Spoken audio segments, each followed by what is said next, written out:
very confident, says he's going to knock you out in the 9th round.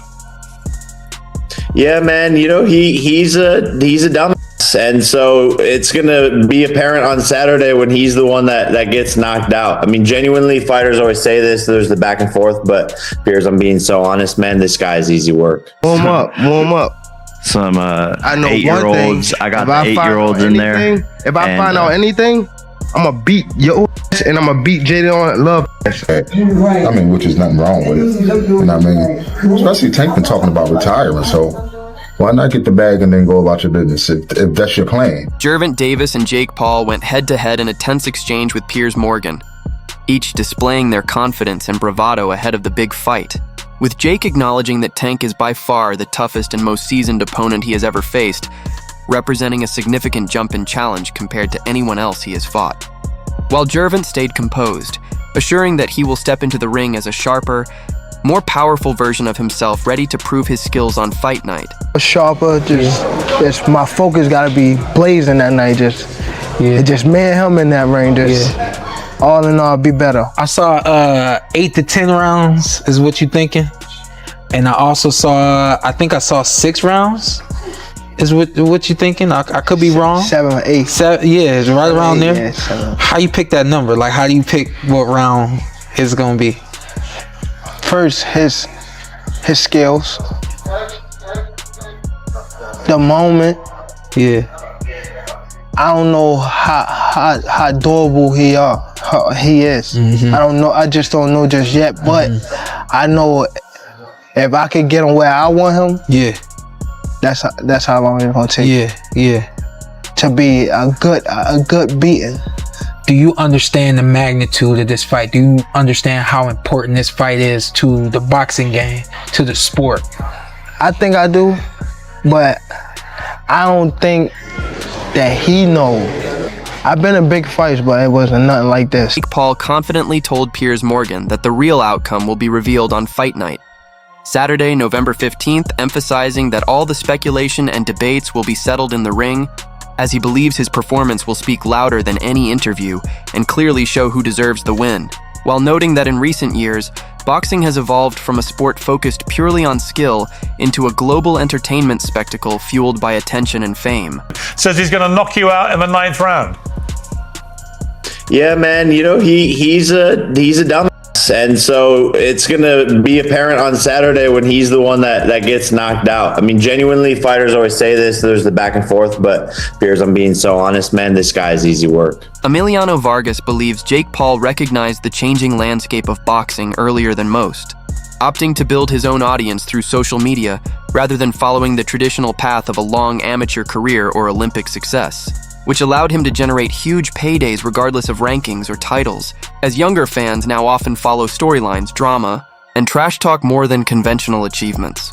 While this approach brings new excitement and viewers, Vargas warns that fighters who have spent years training for the top may be at a disadvantage, and emphasizes that the true essence of a champion, honor, skill, and hard-earned respect should never be overlooked. To me, not in basketball terms, just such a funny internet game, but explain this to me like a third grader. What is an exhibition fight? I don't even know, bro. I'm gonna be real with you. All I know is that Jake is making, I don't know, goddamn. But when they say God bless Jake, bro, because this is what he figured out. He figured out this. He figured out boxing is all about attention. 100%. And he went from Disney to, you know, getting paid. What I told you, world champions that have dedicated their whole life to this sport, they will never get paid. Not even a percentage of what he's making. Yeah. But because attention brings dollars, it doesn't matter if it's a podcast, if it's a movie premiere, if it's boxing. If there's no attention on it, you're not going to make no money from it. This is like the WNBA conversation. That's why they don't make the money, because they don't have the attention. No, for sure. I was at the WNBA yesterday. That shit was lit, bro. It was lit? I was chopping it up with Floyd was there. It was good. They won by like I think 1 or 2 points, but I was standing up and I was jumping. You know, it's the finals though.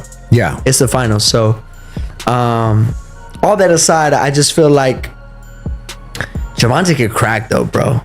Oh, of Gervonta course. could crack. I mean, So this is what I want He's sparred light heavyweights and heavyweights before. Like, this ain't nothing new.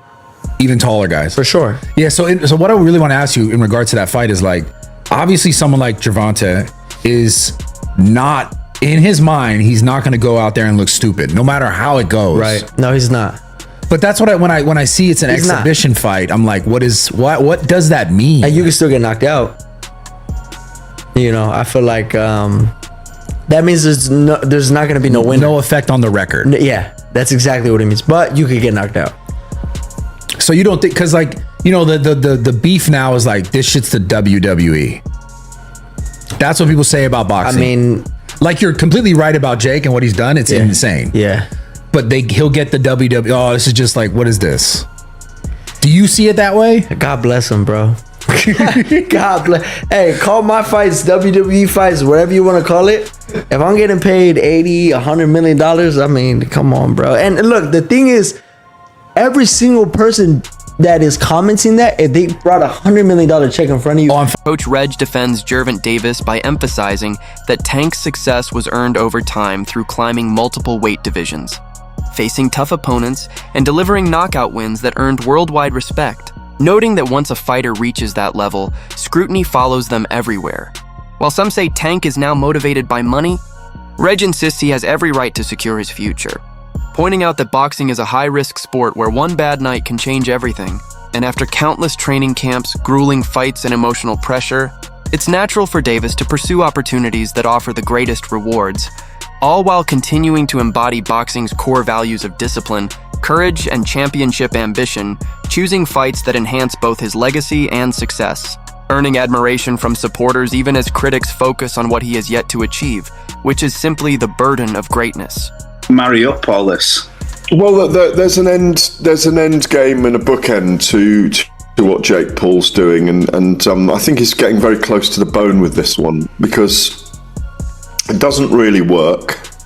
It's the biggest freak show so far. Like you say, Gervonta is not in everybody's list, but he's there or thereabouts in the pound for pound list. I mean, since the Lamont Roach fight, people have been down on him a little bit more. You know, a lot of people feel he might have lost that fight, you know.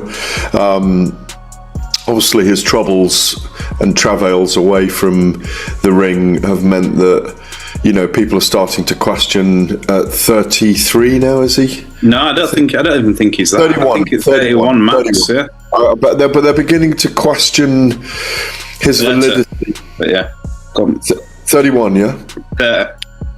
30. Okay. Yeah. They're beginning to question, or I don't think we all are, but people are in general beginning to, pundits, and some fans are beginning to question his validity in that top 10 pound for pound list. I think he belongs there myself, or just outside it. Certainly in the top 15, no question.